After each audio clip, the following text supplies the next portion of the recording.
بسم اللہ الرحمن الرحیم۔ السلام علیکم، ہمارے چینل میں خوش آمدید۔ مالکن، ہم پر کچھ رحم کیجیے۔ میرے شوہر نے اتنے سال آپ کی خدمت کی ہے، اس خدمت کا ہی کچھ خیال کر لیجیے۔ آپ کے علاوہ ہمارا اس دنیا میں کوئی نہیں ہے۔ میں اور میری بیٹی کہاں جائیں گے؟ بس آپ ہی ہمارا واحد سہارا ہیں۔ ہمیں اس گھر میں رہنے کے لیے تھوڑی سی جگہ دے دیجیے، ہم کسی کونے میں پڑے رہیں گے۔ امی مالکن کے سامنے رو رہی تھیں، گڑ گڑا رہی تھیں، لیکن مالکن کی ذات پر کوئی اثر نہیں ہوا۔ نہیں بھائی، میں نے یتیموں اور بے سہاروں کا ٹھیکہ نہیں اٹھا رکھا۔ ٹھیک ہے تمہارے شوہر نے خدمت کی، لیکن اس کے بدلے میں ہم نے اسے بھاری بھرکم تنخواہ بھی دی تھی۔ اگر وہ ہماری خدمت کرتا تھا تو اس کے بدلے میں ہم سے پیسے بھی لیتا تھا، ہم مفت میں اس سے کام نہیں کرواتے تھے۔ مالکن نے بے حسی سے جواب دیا۔ میں اور امی دونوں بہت زیادہ پریشان تھے۔ میری والدہ مالکن سے التجا کر رہی تھیں کہ اتنے میں خوبرو نوجوان کمرے سے باہر نکلا، جو دیکھنے میں نہایت خوبصورت اور ہینڈسم تھا۔ مالکن نے اس کی طرف دیکھا اور کہا، نعمان بیٹا، آپ کمرے سے باہر کیوں آ گئے؟ آپ جانتے ہیں نا کہ آپ کی طبیعت کچھ ناساز ہے، آپ کو اپنے کمرے سے نہیں نکلنا چاہیے تھا۔ مالکن کے چہرے پر کچھ فکر مندی دکھائی تھی۔ وہ نوجوان بغیر کچھ بولے واپس اپنے کمرے میں چلا گیا۔ مالکن کچھ سوچ میں پڑ گئیں اور میری والدہ زاروں قطار رو رہی تھیں۔ چلو ثانیہ، شاید ہمارا کھانا پانی یہاں سے اٹھ گیا ہے، ہمیں یہاں سے چلنا چاہیے، شاید بڑے لوگوں کے دل بھی سخت ہو جاتے ہیں۔ میری امی نے گہری سانس بھری اور میرا ہاتھ پکڑتے ہوئے چلنے لگی کہ اتنے میں پیچھے سے آواز آئی، رکو رکو حلیمہ رکو، تم اس گھر میں رہنا چاہتی ہو نا؟ تو ٹھیک ہے، مجھے کوئی اعتراض نہیں، تم رہو، لیکن میری ایک شرط ہے۔ میری والدہ کے چہرے پر خوشی کے تاثرات تو تھے، لیکن وہ شرط کی وجہ سے کچھ حیران بھی تھیں۔ انہوں نے اپنے ہاتھ جوڑتے ہوئے مالکن کے آگے گھٹنوں کے بل بیٹھ کر کہا، مالکن، آپ جو کہیں گی مجھے منظور ہوگا۔ مالکن نے طنزیہ مسکراہٹ کے ساتھ کہا، حلیمہ، تمہاری بیٹی بھی اس گھر کا کام کرے گی۔ میری والدہ نے جواب دیا، ٹھیک ہے، مجھے کوئی اعتراض نہیں۔ مالک نے کہا، پہلے سن تو لو، کام کیا ہے؟ میری والدہ نے کہا، میری بیٹی کو سب کام آتا ہے، وہ ہر کام میں ماہر ہے، کھانا پکانے سے لے کر صفائی تک وہ سب کر لیتی ہے، آپ ہمیں ایک موقع دے کر تو دیکھیں۔ مالک نے کہا، تمہاری بیٹی میرے بیٹے کی خدمت کرے گی، اگر تمہیں شرط منظور ہے تو مجھے کوئی اعتراض نہیں، تم سرونٹ کوارٹر میں رہ سکتی ہو۔ میری والدہ بہت خوش ہوئیں اور انہوں نے کہا، کوئی اعتراض نہیں ہے، آپ نے ہمیں رہنے کا ٹھکانہ دیا ہے، آپ جو کہیں گی مجھے منظور ہوگا، صاحب کی خدمت میری بیٹی خود کرے گی۔ مالکن خوش ہوئیں اور کہا، حلیمہ، تم گھر کا سارا کام کرو گی اور تمہاری بیٹی صرف میرے بیٹے کے پاس رہے گی۔ یہ سن کر میں بہت حیران ہوئی کہ آخر کیوں مجھے بار بار اس شخص کے بارے میں کہا جا رہا ہے۔ میں نے اپنی والدہ سے کہا، امی، ہم یہاں سے چلتے ہیں، میں کیسے کسی کی خدمت کر سکتی ہوں، وہ بھی کسی نامحرم کی؟ میری والدہ نے میرے منہ پر ہاتھ رکھ دیا اور کہا، چپ کرو ثانیہ، میری بات مانو اور جو میں کہہ رہی ہوں وہ کرو۔ مالک نے اپنی دوسری نوکرانی کو بلایا جو ہمیں سرونٹ کوارٹر میں لے گئی۔ میری والدہ تو اکثر یہاں آیا کرتی تھیں کیونکہ میرے والد پچھلے 15 سال سے اس بنگلے کے ڈرائیور تھے۔ میرے والد نے ان لوگوں کی بہت خدمت کی تھی، لیکن نہ جانے کیوں ہم غریبوں کی خدمت کو کوئی دیکھتا ہی نہیں۔ نوکرانی شب وہ ہمیں سرونٹ کوارٹر لے گئی، جہاں پر میری والدہ نے کہا، یہ کپڑے تبدیل کر دو اور جاؤ صاحب کے کمرے میں اور ان سے پوچھو کہ انہیں کچھ چاہیے تو نہیں۔ مجھے کچھ حیرانی ہوئی کیونکہ چاہے میں غریب گھر سے تعلق ہی کیوں نہ رکھتی تھی، میرے والد نے مجھے ہمیشہ شہزادی کی طرح رکھا تھا، کسی بھی نامحرم کی نظر مجھ پر آج تک نہ پڑی تھی، لیکن قسمت نے ہمیں یوں گھیرا کہ میں بے بس ہو گئی۔ میں نے جلدی سے کپڑے تبدیل کیے اور کمرے میں لگے ایک چھوٹے سے آئینے میں خود کو دیکھنے لگی۔ ساری زندگی میں نے کسی نامحرم کا سامنا نہیں کیا تھا، نہ ہی میرے والد نے مجھے کبھی کسی غیر کے سامنے جانے دیا تھا۔ یہ سب میرے لیے بالکل نیا تھا۔ میں نے شیشے کے سامنے سے کنگھی اٹھائی اور اپنے بال سنوارنے لگی۔ مجھے ابو یاد آنے لگے۔ ثانیہ بیٹا جلدی آؤ۔ میرے سر پر دوپٹہ نہیں تھا اور میرے والد نے کہا تھا، ثانیہ بیٹا سب کے سامنے دوپٹہ نہیں اتارا کرو، اللہ تعالیٰ ناراض ہوتے ہیں، اور تم تو میری شہزادی ہونا، شہزادیاں ہمیشہ چھپ کر رہتی ہیں، کسی کے سامنے نہیں جاتی، تمہیں بھی ہمیشہ کسی کے سامنے نہیں جانا۔ اتنے میں دروازے پر دستک ہوئی۔ شبو اندر آئی اور بولی، ثانیہ بیٹا تمہاری امی بلا رہی ہیں، جلدی آؤ۔ میری آنکھوں میں آنسو تھے جنہیں میں نے جلدی سے صاف کیا، اپنے بال باندھے اور سر پر دوپٹہ اوڑھ کر واپس بنگلے میں آ گئی۔ وہ بنگلہ بہت ہی خوبصورت اور نہایت عمدہ انداز میں سجا ہوا تھا۔ میں بنگلے میں داخل ہوئی تو میری والدہ نے مجھے اس خوبصورت نوجوان کے کمرے کی طرف جانے کا اشارہ کیا اور کہا، جاؤ صاحب سے پوچھو کہ انہیں کچھ چاہیے تو نہیں۔ مجھے مالکین نے اپنے بیٹے کی دیکھ بھال کے لیے رکھا تھا، یہ میری مجبوری تھی۔ میں اپنی والدہ کو در بدر کے دھکے نہیں دینا چاہتی تھی، اسی لیے خاموشی سے میں نے اپنے قدم بڑھانا شروع کیے۔ جیسے جیسے میں قدم بڑھا رہی تھی میری روح لرز رہی تھی، کیونکہ پہلی دفعہ کسی نامحرم کا سامنا کرنے جا رہی تھی۔ خیر میں نے دروازے پر دستک دی تو اندر سے آواز آئی، اندر آ جاؤ۔ جب میں اندر داخل ہوئی تو وہی نوجوان تھا جو کچھ دیر پہلے باہر نکلا تھا۔ میں نے کہا، صاحب آپ کو کچھ چاہیے تو نہیں؟ وہ کھڑکی کی طرف منہ کر کے کھڑا تھا اور ایک دفعہ بھی پلٹ کر میری طرف نہیں دیکھا۔ اس نے کہا، جاؤ چلی جاؤ یہاں سے، مجھے کچھ بھی نہیں چاہیے۔ میں نے خدا کا شکر ادا کیا اور کمرے سے باہر نکل آئی۔ باہر نکلی تو میری والدہ میرے انتظار میں کھڑی تھی۔ انہوں نے پوچھا، بیٹا صاحب کو کچھ چاہیے تو نہیں؟ میں نے کہا، نہیں امی انہیں کچھ نہیں چاہیے۔ معمول کے مطابق میں نے ڈسٹنگ والا کپڑا اٹھایا اور گھر کی صفائی شروع کر دی۔ ابھی میں صفائی کر ہی رہی تھی کہ کچھ ٹوٹنے کی آواز آئی۔ میں دوڑتی ہوئی اندر گئی اور دیکھا کہ وہی نوجوان جو کچھ دیر پہلے خاموش کھڑا تھا اپنے کمرے کی چیزیں توڑ پھوڑ رہا تھا۔ میں بہت ڈر گئی۔ میں اپنی والدہ کے پیچھے چھپ گئی کہ اتنے میں مالکین آئی اور کمرے میں جاتے ہوئے نعمان نعمان پکارنے لگی۔ میں سر سے لے کر ایڑی تک پسینے میں شرابور کھڑی کانپ رہی تھی۔ میری والدہ نے میرا ہاتھ تھام لیا اور کہا، بیٹا کوئی بات نہیں، صاحب کی طبیعت ٹھیک نہیں ہے، اسی لیے شاید وہ ایسا کر رہے ہیں، تم جاؤ کوارٹر میں یہاں میں سارا کام سنبھال لوں گی۔ یہ بنگلے میں ہمارا پہلا دن تھا۔ میری والدہ پہلے بھی یہاں کام کر چکی تھیں، لیکن میرے لیے یہ پہلی بار تھا۔ چونکہ میرے والد یہاں ڈرائیور تھے، میری والدہ کھانا پکایا کرتی تھیں۔ جو شام کو ہمارے گھر آتا ہم وہی کھانا کھاتے، جو شاید ان لوگوں کا بچا کچا ہوتا۔ میں اکثر اپنی والدہ سے کہتی تھی، امی اب ان کے گھر سے کھانا مت لایا کریں، ہم اپنے گھر پر کھانا بنائیں گے۔ تو وہ جواب دیتی، بیٹا تمہارے ابو کی تنخواہ اتنی ہے اور اخراجات اتنے زیادہ ہیں کہ اگر ہم گھر پر کھانا بنانے لگیں تو گزارا مشکل ہو جائے گا۔ ہمارے پاس اپنا گھر نہیں تھا، ہم کرائے کے مکان میں رہتے تھے۔ ایک دن میرے ابو مالکن کے کسی کام سے اسلام آباد گئے اور راستے میں ان کا ایکسیڈنٹ ہو گیا۔ ہمیں خبر ملی کہ میرے والد کا انتقال ہو گیا ہے۔ مالکن نے بھی منہ موڑ لیا تھا اور 3 ماہ سے ان کی تنخواہ نہیں دی گئی تھی، جس سے ہمارا ہاتھ تنگ ہو گیا تھا۔ جب میرے والد کا جنازہ لایا گیا تو ہم پر قیامت ہی ٹوٹ پڑی تھی۔ ان کا نورانی چہرہ آج بھی میری آنکھوں کے سامنے ہے۔ میں چلتے ہوئے یہ سب کچھ سوچتی ہوئی اپنے کمرے میں جا کر بیٹھ گئی۔ مجھے پڑھنے کا بہت شوق تھا۔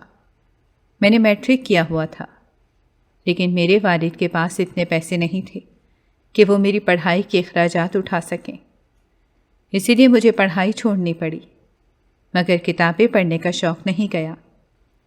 میں نے اپنا صندوق کھولا اور اس میں سے ایک کتاب نکالی اور چارپائی پر بیٹھ کر پڑھنے لگی۔ کتاب پڑھتے پڑھتے میری آنکھ لگ گئی۔ خواب میں نے دیکھا کہ وہی نوجوان جس سے میں پہلے ڈر رہی تھی، اس کے ساتھ میں ہنس ہنس کر باتیں کر رہی ہوں۔ میری آنکھ کھل گئی اور میں بہت پریشان ہو گئی۔ میں نے خود سے کہا، یہ کیا ماجرا ہے؟ ایسا کیسے ممکن ہے؟ میں کیسے اس شخص سے باتیں کر رہی تھی؟ مجھے تو کسی نامحرم سے بات کرنا پسند نہیں۔ میرے والد بھی مجھے روکتے تھے۔ میں ان سوچوں میں گم ہو گئی۔ کاش ہمارے پاس اتنے پیسے ہوتے کہ ہمیں یہاں نہ آنا پڑتا۔ میرا دل ابھی تک یہاں رہنے کو تسلیم نہیں کر رہا تھا، اور نہ جانے کیوں میرے دل میں ایک عجیب سی بے چینی تھی۔ میری والدہ یہاں اس لیے آئی تھیں کہ وہ میرے والد کی 3 ماہ کی تنخواہ وصول کر سکیں اور مالکن کی منت سماجت کر کے ہم یہاں رہ سکیں۔ میں اپنے والدین کی اکلوتی بیٹی تھی۔ میری عمر 18 سال تھی۔ میں کم سن گوری رنگت کی مالک تھی۔ میرے والد کے وفات کے بعد زندگی ہم پر بہت تنگ ہو چکی تھی۔ راشن ختم ہو چکا تھا، کرایہ دار الگ تنگ کر رہے تھے، اور بجلی کا بل بھی ادا نہیں ہو پا رہا تھا۔ میری والدہ بہت پریشان رہنے لگی تھیں۔ جو مالکن تھی انہوں نے والدہ کو کام کے لیے یہاں نہ آنے کا صاف انکار کر دیا تھا۔ میری امی مجبور ہو کر یہاں آئیں۔ خیر، ہم غریبوں کی زندگی بھی کیا زندگی ہے، یہ سوچتے سوچتے میری آنکھ لگ گئی اور میں سو گئی۔ صبح فجر کی اذان ہوئی تو میں اٹھی اور نماز ادا کی۔ میں نے دیکھا کہ وہی نوجوان جسے مالکن نعمان کہہ کر پکار رہی تھی باہر صحن میں ٹہل رہا ہے، اور کچھ پرسکون بھی محسوس ہو رہا تھا۔ میں اسے وہیں سے دیکھنے لگی۔ کل اس کا رویہ دیکھ کر یہ یقین ہی نہیں آ رہا تھا کہ یہ وہی شخص ہے جو کل اتنا وحشی نظر آ رہا تھا۔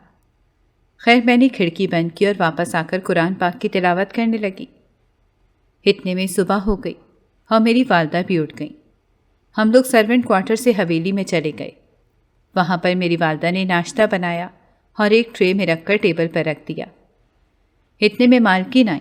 انہوں نے ناشتہ کیا، اور ان کے ساتھ ان کی بیٹی نور بھی تھی۔ نور بہت اچھی اور دوست جیسی تھی۔ وہ اکثر میرے ابو کے ساتھ کالج جایا کرتی تھی اور کبھی کبھار ہمارے گھر بھی آتی تھی۔ نور میڈم بہت اچھی تھی۔ جب انہوں نے مجھے دیکھا تو کہا، تم ثانیہ ہو نا، رفیق انکل کی بیٹی؟ میں نے کہا، ہاں میں ثانیہ ہوں۔ اتنے میں میری والدہ بھی آ گئیں اور نور نے انہیں سلام کیا۔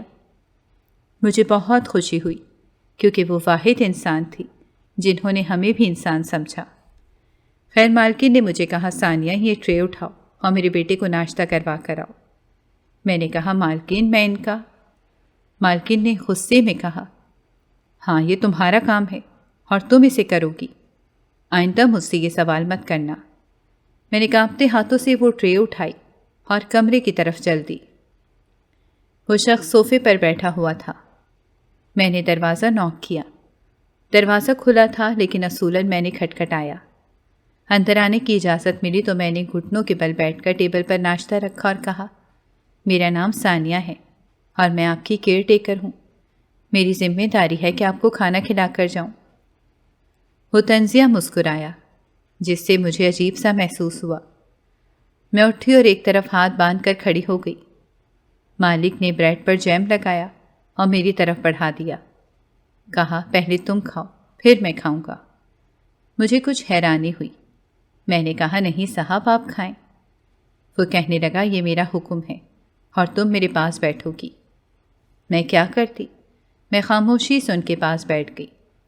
وہ جیم لگا کر بریڈ کھانے لگے اور مجھے دیکھتے جا رہے تھے۔ مجھے خوف محسوس ہو رہا تھا کیونکہ آج سے پہلے مجھے اس قدر غور سے کسی نے نہیں دیکھا تھا۔ میں نے اپنا بریڈ ختم کیا اور وہاں سے اٹھ کھڑی ہوئی۔ صاحب نے کہا، بس میں نے کھا لیا، تم یہ ٹرے لے جاؤ، پھر میرے پاس آنا۔ میں کچھ پریشان ہوئی کہ مجھے دوبارہ اپنے پاس کیوں بلا رہے ہیں، لیکن خیر میں باہر گئی۔ مالکن نے پوچھا، ثانیہ کیا صاحب نے ناشتہ کر لیا ہے؟ میں نے کہا، جی کر لیا ہے۔ انہوں نے کہا، ویری گڈ۔ حکم کے مطابق مجھے واپس کمرے میں جانا تھا۔ میں کمرے میں گئی تو انہوں نے کہا، وہاں میرے سامنے بیٹھ جاؤ۔ میرے قدم وہیں جم گئے۔ انہوں نے دوبارہ کہا، وہاں میرے سامنے بیٹھ جاؤ۔ میں نے کوئی جواب نہیں دیا اور اپنی جگہ سے ہلی تک نہیں۔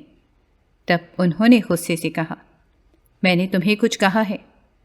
میں کانپنے لگی۔ وہ بہت غصے میں آ گئے تھے۔ ان کا رنگ بدلنے لگا۔ میں بہت ڈر گئی اور جلدی سے سامنے کرسی پر بیٹھ گئی۔ انہوں نے سگریٹ کا کش لگایا اور میری طرف دیکھنے لگے۔ ان کی نظریں مجھ پر جمی ہوئی تھیں اور نہ جانے کیوں مجھے ان کی نظریں بہت عجیب لگ رہی تھیں۔ کچھ دیر بعد انہوں نے کہا، چلی جاؤ میرے کمرے سے۔ ان کا رویہ سمجھ نہیں پا رہی تھی۔ کبھی تو وہ بہت اچھے ہو جاتے تھے، کبھی بہت غصے میں، اور کبھی پاگلوں والی حرکت کرنے لگتے تھے۔ میں کچھ بھی سمجھ نہیں پا رہی تھی۔ باہر نکلی تو شبو خالہ کھڑی تھی۔ میں نے کہا، شبو خالہ مجھے ایک بات تو بتائیں کہ صاحب کا کیا مسئلہ ہے؟ میں انہیں سمجھ نہیں پا رہی۔ انہوں نے مجھے بتایا، صاحب ذہنی مریض ہیں، ان سے ذرا بچ کے رہنا۔ یہ سن کر میں اور بھی ڈر گئی۔ اتنے میں امجد چاچا آئے۔ ان کے ہاتھ میں دوائیوں کا ایک ڈبہ تھا جو انہوں نے میری طرف بڑھا دیا اور کہا، بیٹا یہ صاحب کی دوائیاں ہیں جو آج سے تمہاری ذمہ داری ہیں، تم نے انہیں وقت پر دوائی دینی ہے۔ میں پہلے تو ڈری ہوئی تھی، کانپتے ہاتھوں سے وہ ڈبہ پکڑ لیا اور دیکھنے لگی۔ اگرچہ میں زیادہ پڑھی لکھی نہیں تھی، لیکن دوائیوں کے بارے میں کچھ تھوڑا بہت علم رکھتی تھی، تو میں نے کہا ٹھیک ہے۔ پھر میں اپنی والدہ کے ساتھ کام میں مصروف ہو گئی۔ اچانک مجھے کسی کے چلانے کی آواز سنائی دی، تم کیوں آئی ہو میری زندگی میں واپس؟ تم چلی کیوں نہیں جاتی؟ میں نہیں رہنا چاہتا تمہارے ساتھ۔ یہ آوازیں سن کر مجھے تجسس ہوا۔ مجھے لگا شاید صاحب کے کمرے میں کوئی ہے۔ میں آہستہ سے ان کے کمرے کے دروازے کے پاس گئی اور پوچھا، صاحب خیریت ہے؟ انہوں نے غصے سے کہا، وہیں رک جاؤ، اندر آنے کی ضرورت نہیں۔ جب دو لوگ آپس میں بات کر رہے ہوں تو تم کون ہوتی ہو بیچ میں بولنے والی؟ میں نے کہا، صاحب مگر یہاں تو کوئی نہیں ہے۔ وہ بولے، تم پاگل ہو، یہ جو سامنے کھڑی لڑکی ہے وہ تمہیں نظر نہیں آ رہی؟ میں نے کمرے کے چاروں طرف دیکھا لیکن مجھے وہاں کوئی نظر نہیں آیا۔ میں نے بس چپ چاپ کہا، ٹھیک ہے صاحب۔ اتنے میں انہوں نے ہاتھ سے اشارہ کیا جیسے کسی کو تھپڑ مارا ہو، اور پھر غصے سے صوفے پر بیٹھ گئے۔ انہوں نے صوفے پر پڑا بڑا کشن نیچے پھینک دیا اور سامنے ٹیبل پر رکھا گلدان توڑ دیا۔ یہ سب دیکھ کر میں بہت ڈر گئی تھی اور بھاگتے ہوئے کمرے سے باہر نکل کر سرونٹ کوارٹر میں چلی آئی تھی۔ میری آنکھوں سے آنسو بہہ رہے تھے اور میں مسلسل روئے جا رہی تھی۔ اتنے میں میری والدہ بھی وہاں آ گئیں۔ انہوں نے پوچھا، ثانیہ بیٹا خیریت ہے؟ تم رو کیوں رہی ہو؟ میں نے کہا، امی مجھے یہاں نہیں رہنا، اگر میں یہاں رہی تو میں پاگل ہو جاؤں گی، اور مجھے صاحب کی کیئر بھی نہیں کرنی۔ وہ تو ایک پاگل انسان ہے، کچھ بھی کر سکتے ہیں۔ میری والدہ نے مجھے تسلی دی اور کہا، بیٹا ہم مجبور ہیں، ہمیں یہ کام کرنا ہی ہوگا۔ اگر تم میرا ساتھ نہیں دو گی تو کون دے گا؟ اس ٹھکانے کے علاوہ ہمارے پاس اور کوئی جگہ نہیں ہے۔ ان کی بات سن کر میں خاموش ہو گئی اور آسمان کی طرف دیکھنے لگی۔ شاید میں اللہ سے شکوہ کرنے کی کوشش کر رہی تھی۔ پھر سوچا کہ وہ رب تو رحمان و رحیم ہے، شاید اس نے ہمارے لیے یہی بہتر سمجھا۔ میں نے آہستہ سے کہا، ٹھیک ہے امی۔ میری والدہ نے میرے ماتھے پر ہاتھ رکھا۔ مجھے شدید بخار ہو رہا تھا، شاید یہ ڈر کا اثر تھا۔ میں نے کہا، امی مجھے چھوڑ کر مت جائیے گا، اب میرے پاس ہی ٹھہریں۔ انہوں نے کہا، بیٹا میں تمہارے پاس ہی ہوں، ڈرو نہیں۔ میری والدہ میرے بالوں میں ہاتھ پھیرنے لگی اور میں نیند کی آغوش میں جانے لگی۔ کچھ ہی لمحوں میں مجھے نیند آ گئی، اتنی گہری کہ مجھے ہوش ہی نہ رہا۔ میری والدہ نے میرے ماتھے پر ٹھنڈے پانی کی پٹیاں رکھنی شروع کر دیں۔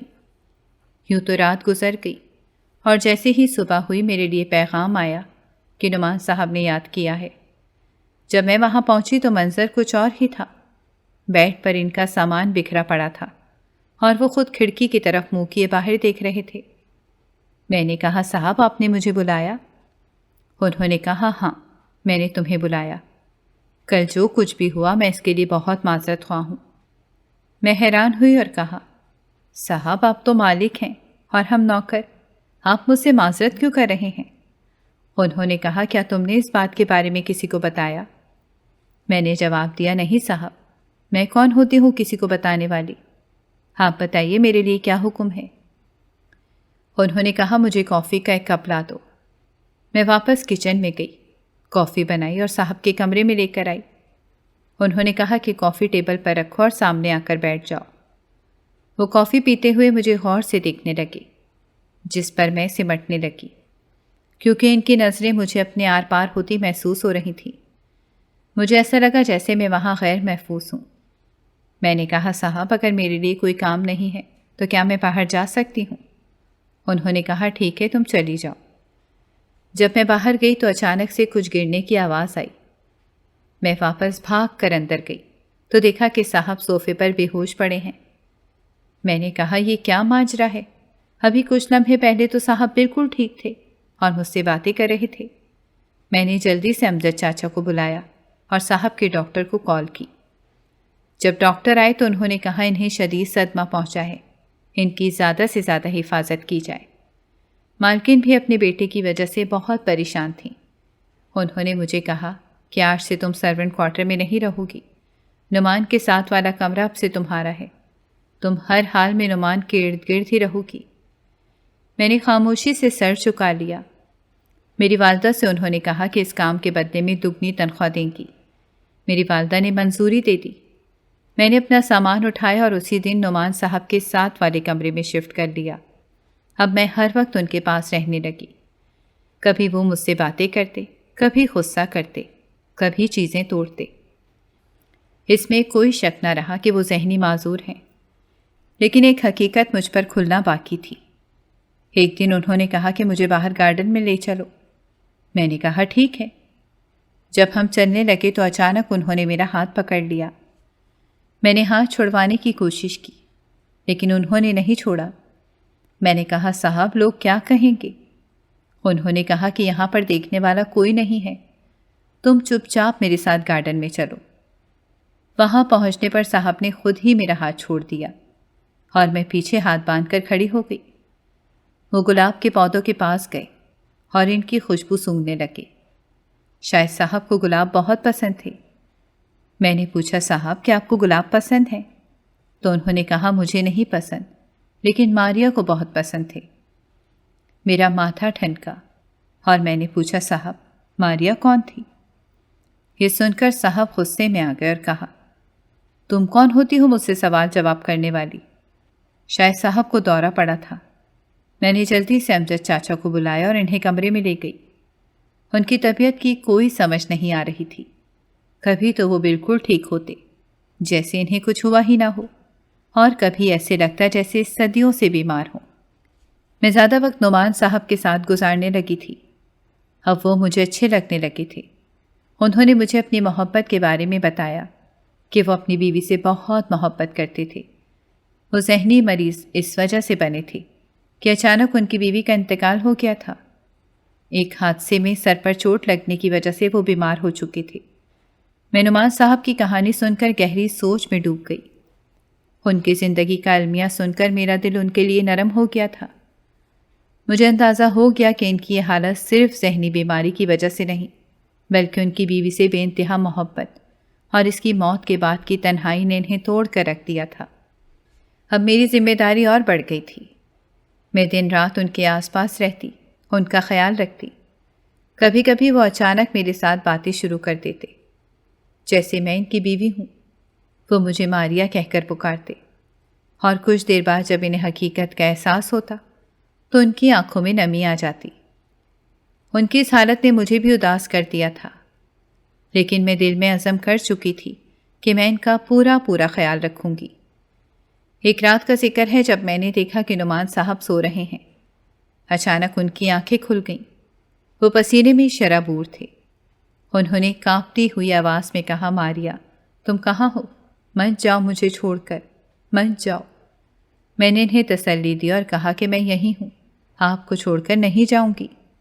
انہوں نے میرا ہاتھ تھام لیا اور کہا وعدہ کرو کہ تم مجھے کبھی اکیلا نہیں چھوڑو گی۔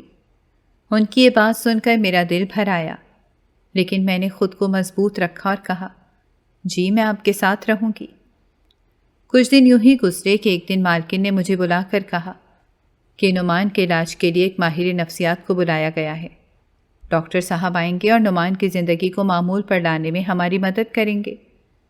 یہ سن کر مجھے خوشی بھی ہوئی اور تھوڑا خوف بھی محسوس ہوا کہ کہیں ڈاکٹر نعمان صاحب کو کسی ذہنی ادارے میں داخل نہ کروانا چاہیں۔ ڈاکٹر صاحب آئے۔ انہوں نے نعمان صاحب سے کچھ باتیں کی اور ان کی کیفیت کو سمجھنے کی کوشش کی۔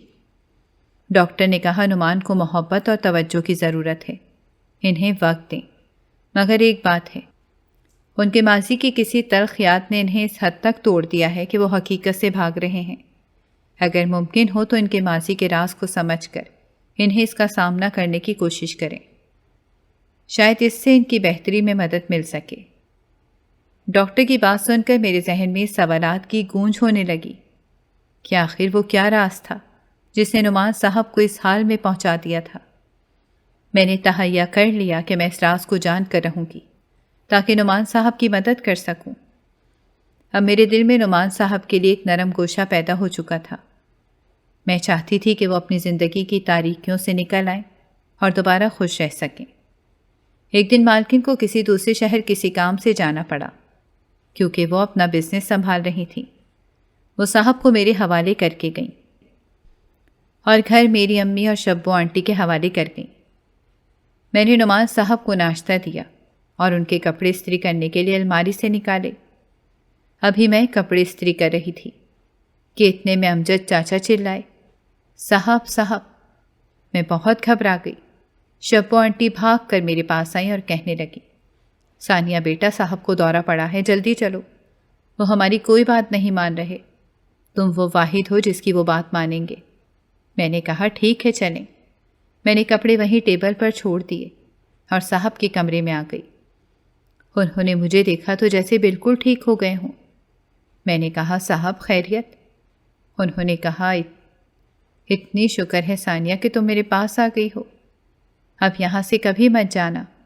میں نے کہا ٹھیک ہے۔ میں نے دوائی کے ڈبے سے کچھ دوائیاں نکالی اور صاحب کی طرف بڑھا دیں۔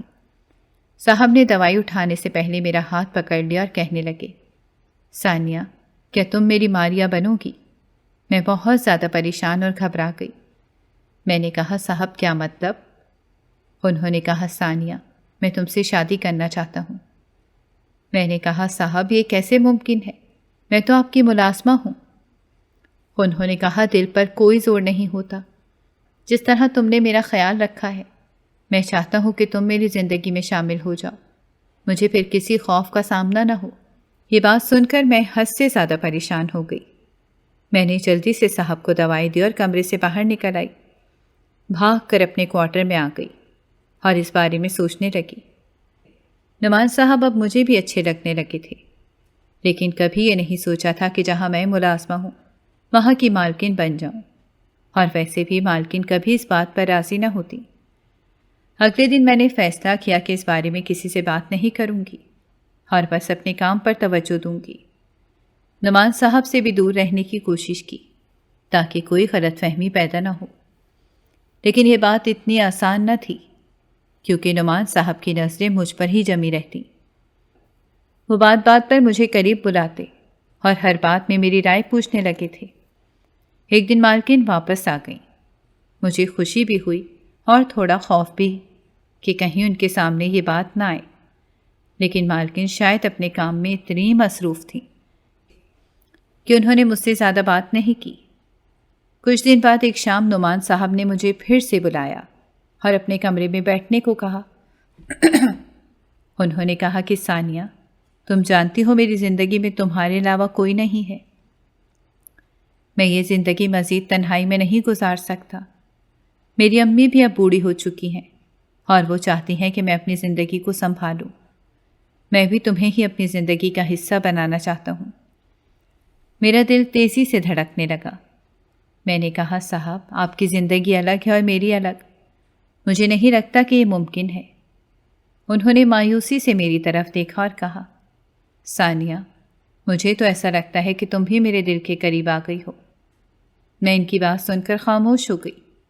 حقیقت یہ تھی کہ میں بھی دل سے ان کی جانب مائل ہو چکی تھی، لیکن ملازمہ اور مالک کے رشتے کی دیوار مجھے پیچھے ہٹنے پر مجبور کر رہی تھی۔ اسی شام جب میں اپنے کمرے میں تھی تو میری امی میرے پاس آئیں۔ انہوں نے میری پریشانی کو محسوس کیا اور کہا، بیٹا کیا بات ہے، آج کل تم بہت خاموش رہنے لگی ہو، کیا کچھ پریشانی ہے؟ میں نے اپنی ماں کو سب کچھ بتا دیا۔ انہوں نے میری بات سن کر سر ہلایا اور کہا، ثانیہ محبت اور عزت میں فرق ہے۔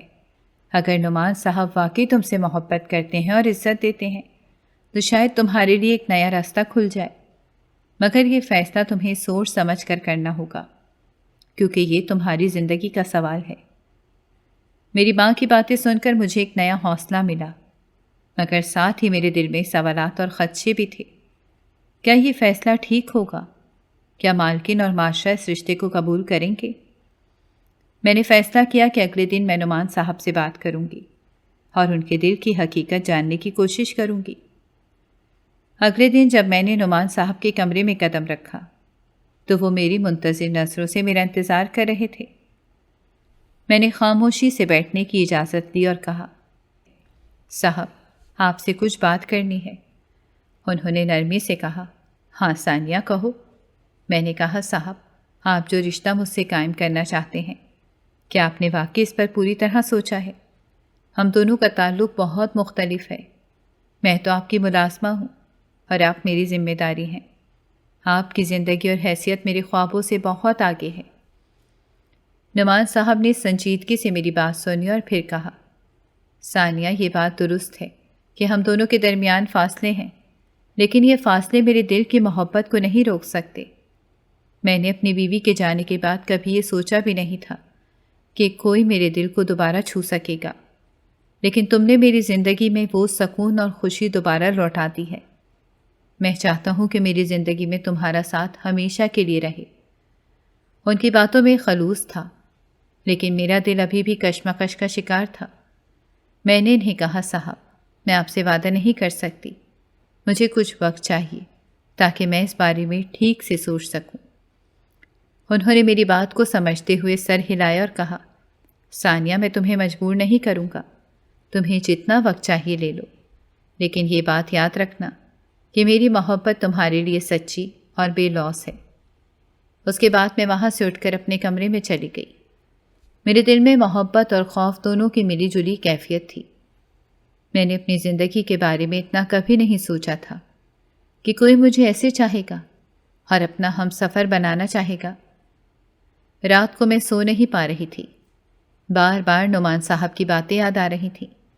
ان کی محبت کی سچائی اور خلوص مجھے اپنی جانب کھینچنے لگا تھا، لیکن ایک طرف سے معاشرتی فرق، مالکن کی ناراضگی اور میرا ماضی، سب کچھ میری راہ میں رکاوٹ بنے ہوئے تھے۔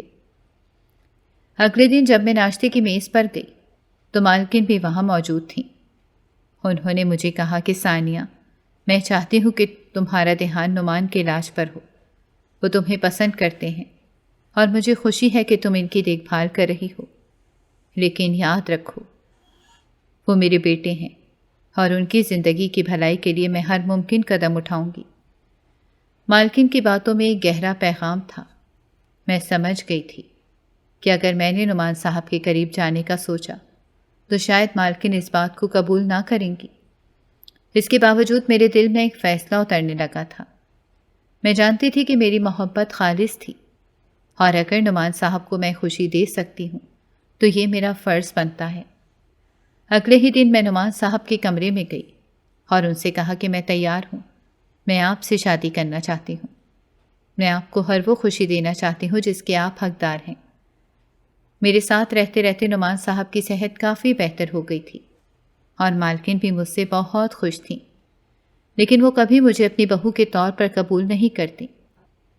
میں نے کہا، صاحب، کمال کی بات ہوگی اگر آپ مجھے اس بات پر راضی کریں گی۔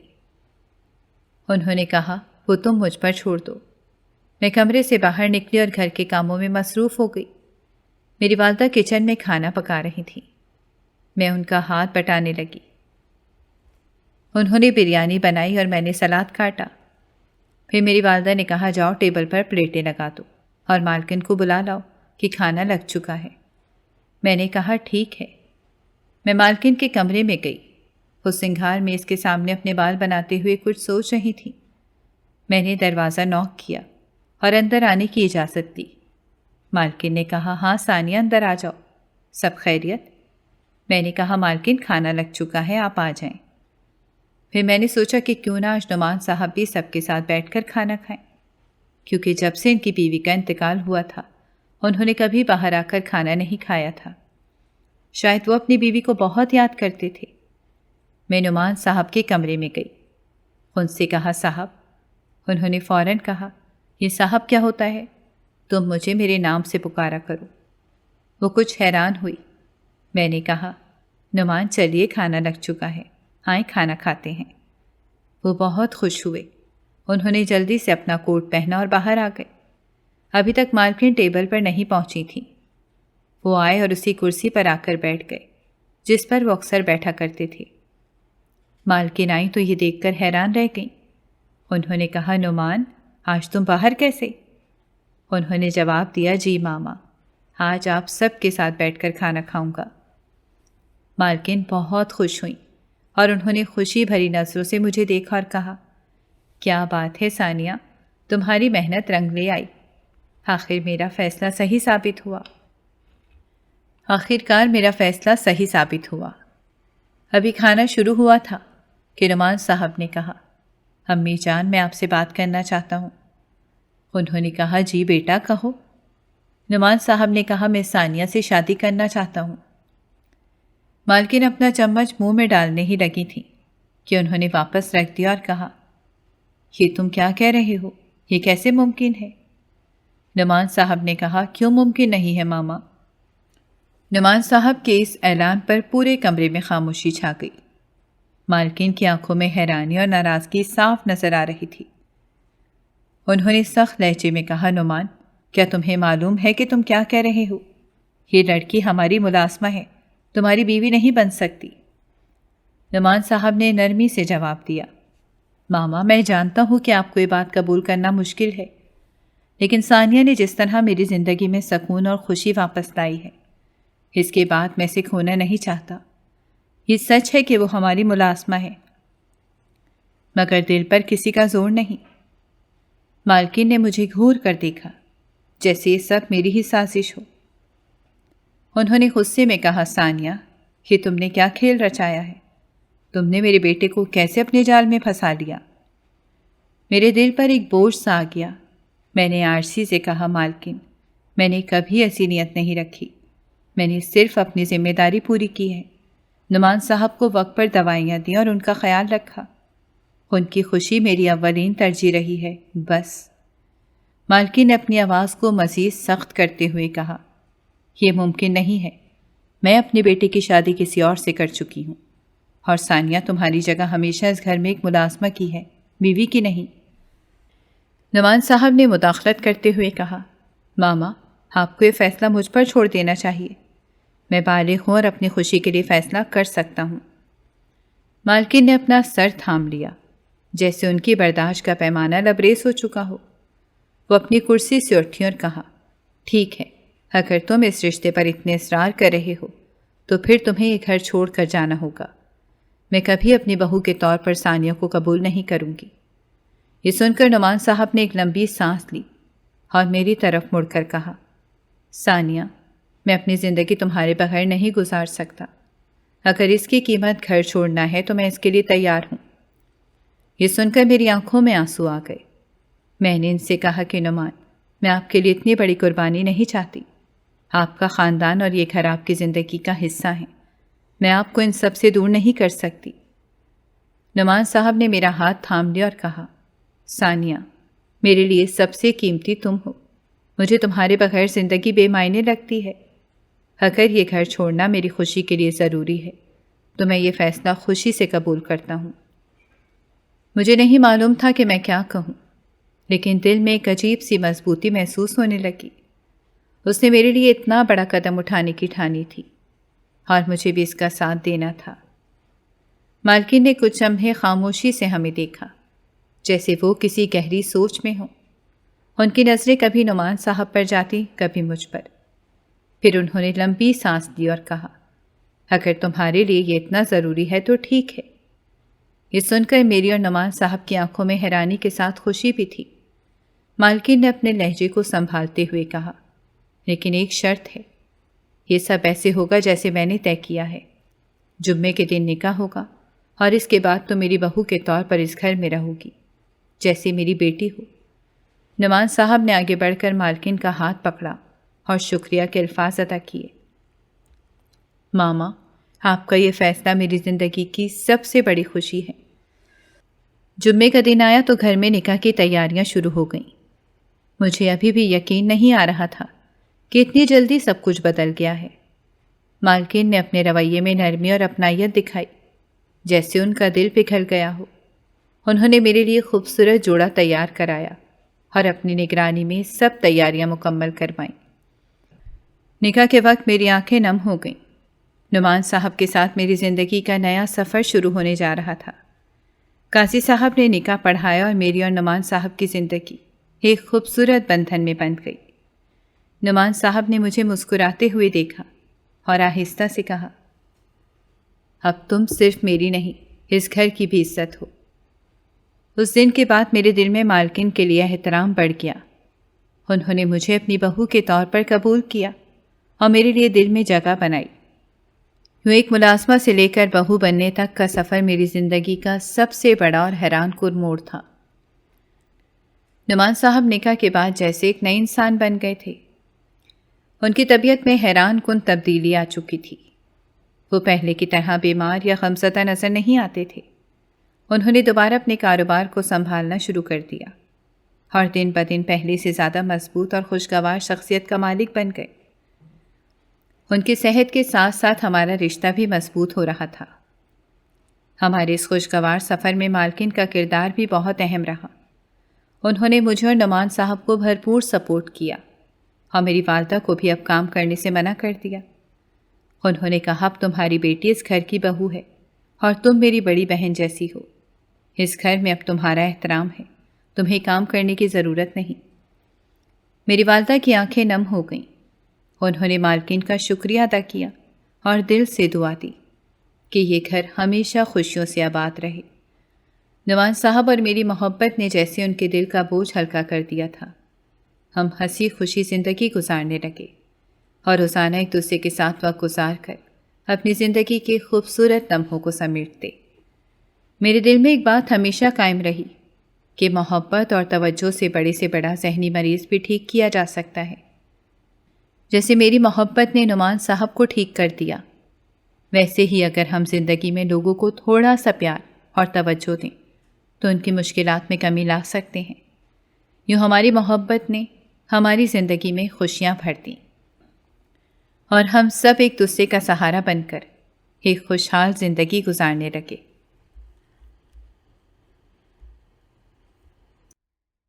اگر آپ کو ہماری کہانیاں پسند آ رہی ہیں تو ہمارے چینل کو سبسکرائب کریں اور بیل آئیکن کو پریس کرنا مت بھولیے گا تاکہ ہماری ہر کہانی آپ تک بر وقت پہنچے، اور کامنٹ باکس میں اپنی رائے کا اظہار کرنا مت بھولیے گا۔